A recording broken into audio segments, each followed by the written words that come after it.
Hey guys, Gary Lucas here again. Today I'm going to be doing a wizard build.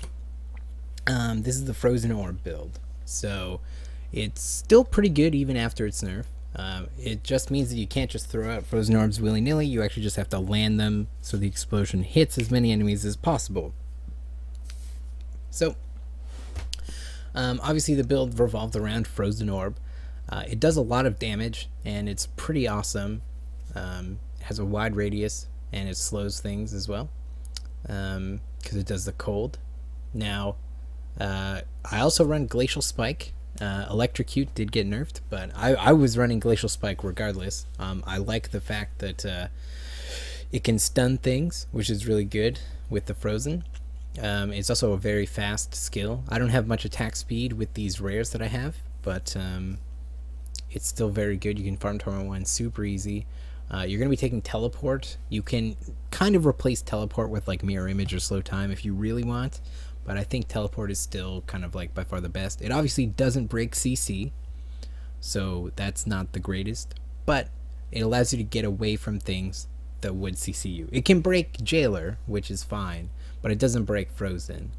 Then I'm going to be taking Magic Weapon with Force Weapon. You can also take Ignite if you want, but I don't think it's worth it. The reason why you would take Ignite is for the extra damage that Ignite gives, and the fact if you take Elemental Exposure, it gives you another 5% damage. The only thing is, with Force Weapon, it gives you 20% instead of the 10%, whereas Ignite would give you 15% plus the 86% damage as well. So it's kind of, I don't know, it's kind of like a trade-off. I still use Force Weapon. I think it's good. Energy Armor, you can either take Prismatic Armor, Pinpoint Barrier. Pinpoint Barrier gives you more crit chance, Prismatic Armor gives you more all-res and stuff like that. Or you could take Storm Armor with Power of the Storm, which reduces the cost of your Frozen Orb. It's all just kind of like up to preference. If you're dying a lot, take Prismatic Armor.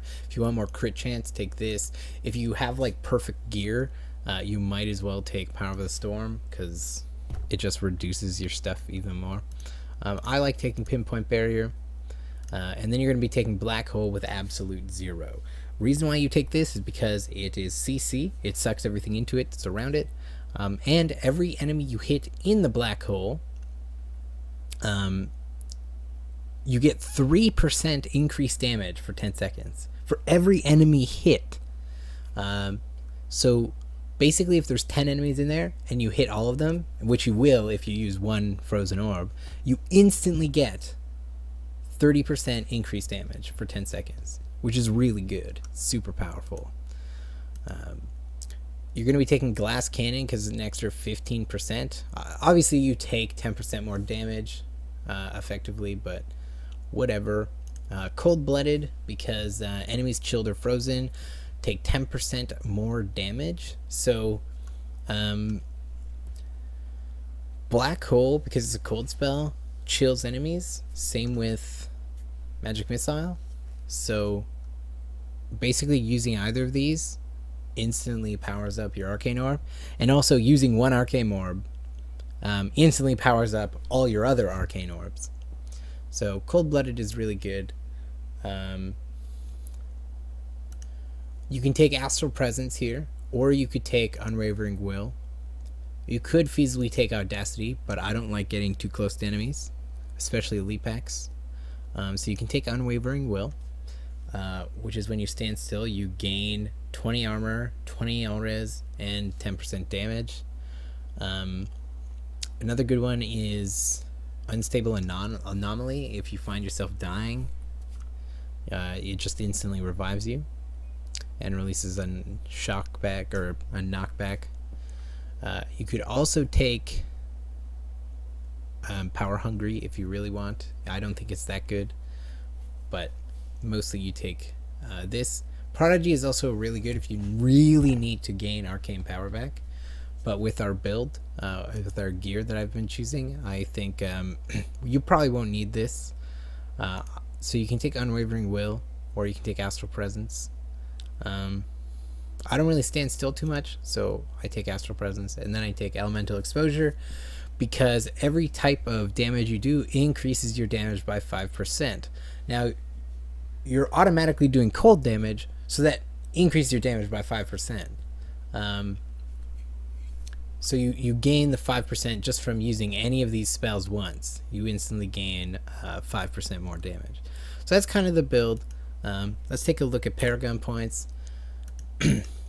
I like to max out move speed first, so I don't have to take it on gear. There is kind of like a flip side to this where you can take it on gear, so you don't have to take it in Paragon points. But in certain circumstances, I actually think it's better to take it on Paragon points, because in certain classes you can get things like Arcane Orb on your boots, whereas in other classes you can't get the skill that you'll be using on your boots. So I think in those cases it's better to get move speed on your boots and instead take your main stat. But in this particular case, I'm going to max out move speed and then put everything else into int. Then in offense, I'm going to take crit chance and then crit damage. Then in defense, I like to take a look at my stats. So I have about 800 all res without any all res in Paragon points. So I don't need much here. So I'm going to put maybe 100. And then put everything else in here. You only need about 800 to 1,000 all res. So even this isn't necessary. I could just max out life regen if I wanted to. And then here, you can put 1 point in area damage. I think that's best. Max out resource cost reduction. And then put everything else in the life on hit. If you have more Paragon points, then, you know, just keep putting everything else in the int. You don't need these other two things. Here, if you max out crit damage, put the rest in attack speed. You don't need cooldown in this build. Defense, max out these two first, then kind of go to life percent and then armor. And then utility, yeah, just max out life on hit, then max out area damage. So let's take a look at our gear. So for the helmet, we have int, crit chance, APOC, and arcane orb damage. This is kind of like just really solid. I'll talk about end game gear in a moment, but basically this is what you want. You can also get rid of APOC if you want and take VIT instead, or a socket. I don't think sockets are necessary anymore. They don't really offer too much in this particular build. The most you could get is for the experience boost, but you don't need that. It's not necessary. We don't need the VIT either. So I mean, it's just not necessary. I'd rather have the offensive stats like APOC or the utility stats. Shoulders, int, VIT, all res, resource cost reduction. Obviously I rolled armor, but you want all res and you want resource cost. I think resource cost in this build is like super awesome. Resource cost and just a little bit of arcane power makes it so you can just spam out so many arcane orbs. Amulet, cold skill, int, crit damage. That's all you need. That's all you would need in an amulet. Same thing with bracers. Cold skill, int, vit, crit chance. Chest, you obviously want 3 sockets and all res as opposed to armor. So int, vit, all res, 3 sockets is ideal. This is good enough. As you see, I already have like 1,000 to 900 all res. So whatever. For gloves, int, vit, crit chance, crit damage. That's perfect. Don't need anything else than that. The only thing that you could do is replace vitality with resource cost reduction. This is a really good belt if you don't have a witching hour. A witching hour is obviously best in slot, but you don't need it. This is fine for doing Torment 1. For rings, you actually want I think this ring is better. Yeah. So for rings, you want crit chance, crit damage, int, average damage, or cold damage, or something like that. So this ring is really good. You could also, instead of average damage, take resource cost reduction.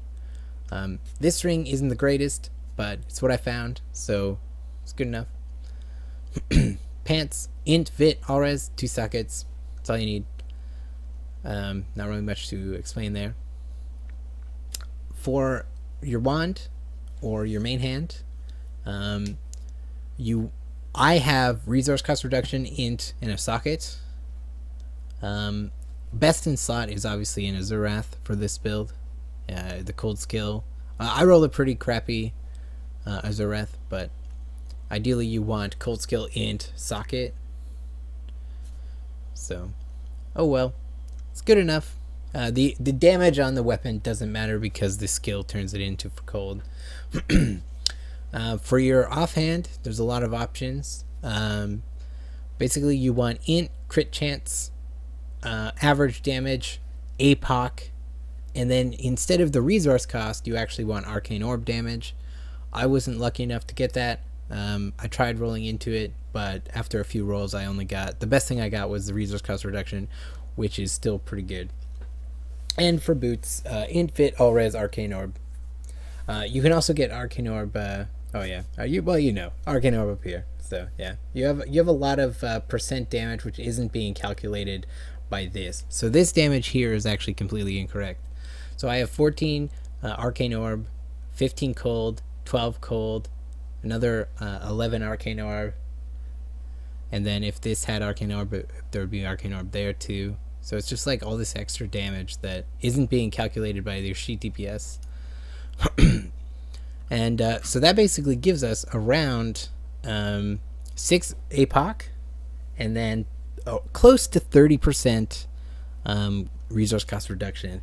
So we can actually, if you just look here, just by hitting this, we don't have a lot of attack speed obviously, but you can see we're able to shoot out quite a lot of arcane orbs before our arcane power was gone. So I'm just gonna hold down it.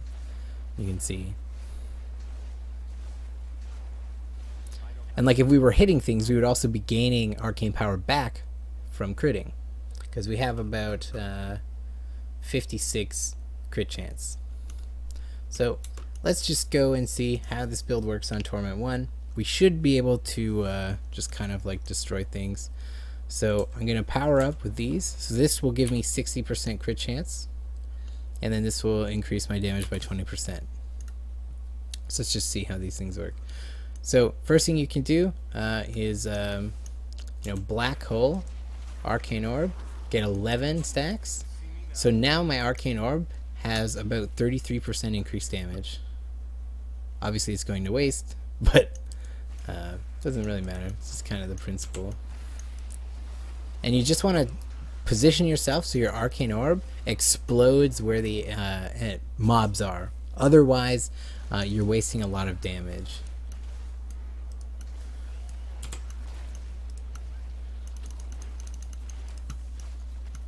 It's kind of like grabbing this, and that gives you the 5% increased damage from elemental exposure, which isn't shown. But yeah, so you can see this is just really easy. Like nothing's even touching me really. I'm just gonna reposition myself, get some more damage here. You can just see how easy this is. So you should be able to farm any of the farm routes I have videos on and get some good gear pretty quickly.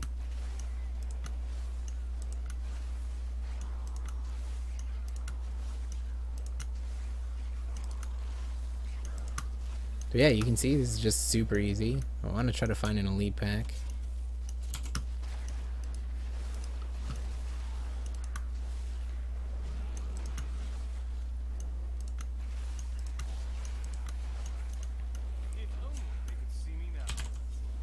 Just every once in a while, just re-click your buffs here.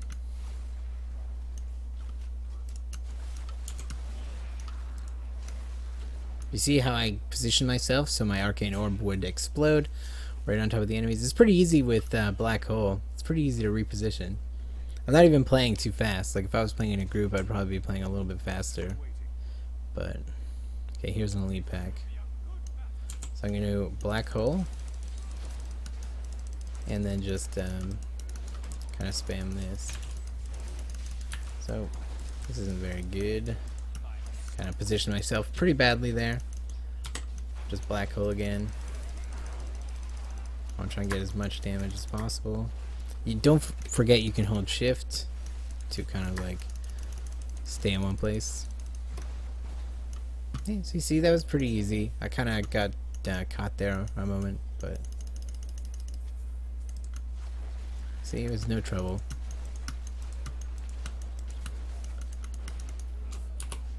And yeah, thanks for watching.